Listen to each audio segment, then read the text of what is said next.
হাজোত হিন্দু মুছলমানৰ মাজত একতা এই একতা এনেদৰেই দেখিবলৈ পোৱা গ'ল যে মছজিদত এইবাৰ হিন্দু লোকে ইফতাৰৰ খাদ্য বিতৰণ কৰিলে চাওক কিছু দৃশ্য বিশেষকৈ মই সনাতন ধৰ্মত কাকো হিংসা কৰিব মানা কৰিছে সকলো ধৰ্মক সন্মান কৰিব দিছে আৰু মই এইবেলি নহয় মই প্ৰতি বছৰে যাওঁ প্ৰথম মই কিন্তু আমাৰ অঞ্চলত খানকা এখন আছে মিলপাৰাত মই খানকাত প্ৰথম ৰজাৰ দিনে মই খানকাত ইফতাৰৰ যোগাৰখিনি লৈ যাওঁ তাৰপিছত এনেকৈ মই 50টা মছজিদত প্ৰতি বছৰে যাওঁ মই বুজি নাপাওঁ কথাল কি তেখেতসকলে এটা ভাল ধৰ্ম যিটো ইছলাম ধৰ্ম পবিত্ৰ ধৰ্ম পালন কৰিছে ৰজা ৰাখিছে ৰজা সন্মান কৰাটো আমাৰ কৰ্তব্য ৰজা নাৰাখিলেহে ইছলাম হৈ ৰজা নাৰাখিলেহে বেয়া ৰজা নাৰাখিলে তেওঁক ভাল নাপাওঁ চিধা কৈছোঁ আৰু যে ৰজাক আমি সন্মান কৰোঁ পবিত্ৰ ইছলাম ধৰ্মত তেখেতসকলে একমাহ ব্ৰত পালে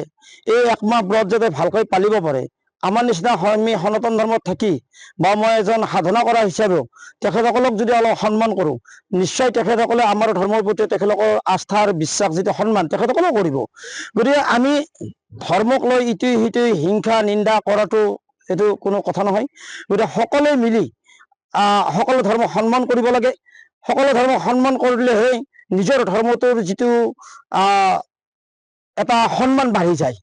যদি আমি আনৰ ধৰ্মকে সন্মান কৰিব নোৱাৰোঁ নিজে কি ধৰ্ম পালন কৰিম গতিকে মই আগতে কৈছোঁ নহয় মই হিন্দু নহয় মুছলমান এই ভাৰতত মই জন্ম হৈছোঁ ভাৰতীয় সন্তান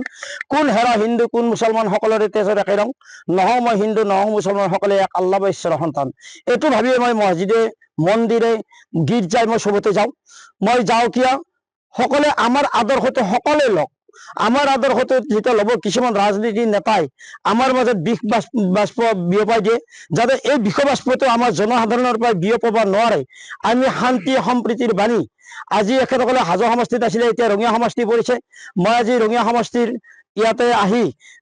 দক্ষিণ সিংৰাৰ যিটো মছজিদ মই আহি নিশ্চয় আনন্দিত হৈছোঁ আজি আমাৰ ইছলাম ধৰ্মী ভাইসকলক লগ পাইছোঁ আজি ইফতাৰ যোগান কোৰাণ শ্বৰীফৰ পৰা টুপিখিনি মই পানীৰ পৰা এইখিনি লৈ আছোঁ যাতে ভৱিষ্যতে এনেকৈ আহিব পাৰোঁ মই এখেতসকলৰ পৰা মই এটা আশীৰ্বাদ লৈছোঁ যাতে মোক তাৰমানে কি তেখেতসকলে মই বেলেগ নিবিচাৰোঁ তেখেতসকলৰ পৰা এটাই বিচাৰিম যাতে মোৰ শৰীৰটো ভালে থাকে ৰাইজৰ মাজত যাতে সদায় আহি শান্তি সম্প্ৰীতিৰ বাণী বিয়পাব পাৰোঁ মোক সেইটোৱে লাগে সেই উদ্দেশ্যৰে মই ইয়াত আহিছোঁ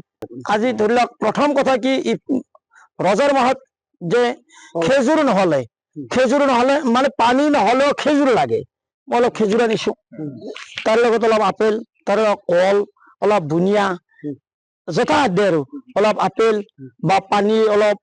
টুপি দুখন কোৰাণ ঠিক এনেকুৱা ধৰণে মই লৈ আহিছোঁ আৰু ভৱিষ্যতে আপুনি আজি যি যথাসাধ্য আনিছোঁ এনেকৈ অহাকালিও প্ৰগ্ৰেম লৈছোঁ এজন ধৰ্মগুৰু হয় মছজিদত আপুনি কোৰাণ বিলাইছে হয় ইয়াৰ আগতে মই 500তকৈ অধিক কোৰাণ শ্বৰীফ মই বিতৰণ কৰিছোঁ 500তকৈ অধিক নিয়ামুল কোৰাণ বিতৰণ কৰিছোঁ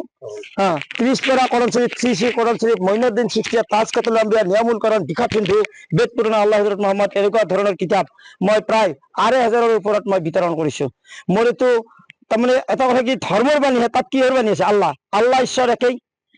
আল্লাহ কাক কৈছে আল্লাহ নেদাহাত আছে ওচৰত আছে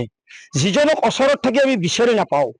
আমি সেই বিচৰা বাণীটো যদি কি কোৰাণ বা কি ভাগৱত গীতাৰ মাজত আমি বিচাৰি পাওঁ তেনেকুৱা বস্তুহে মই ইয়াতে লৈ আহিছোঁ সেইখিনিৰ কাৰণে আহিছোঁ মই সালাম দিছোঁ আসসালামু আলাইকুম ওয়ালাইকুম সালাম আজি আমাৰ এখেতে ৰাসুদু ৰামদিয়াৰ পৰা আহি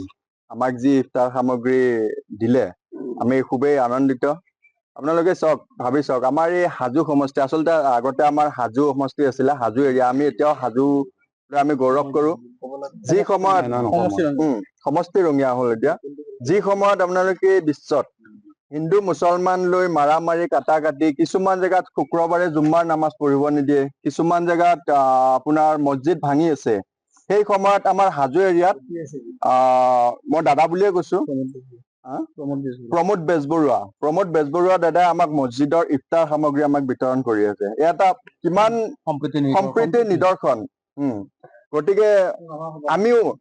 আমি আটাই দক্ষিণ সিংৰা ৰাইজে সন্ধিয়া মগৰিবৰ আগে আগে যি ইফতাৰ কৰোঁ তেখেতে দিয়া ইফতাৰ খাই পেলাই আজি আমি ৰোজা ভাঙিম যিকোনো খবৰৰ বাবে যোগাযোগ কৰক 7099017330 লগতে 7099017110 নম্বৰত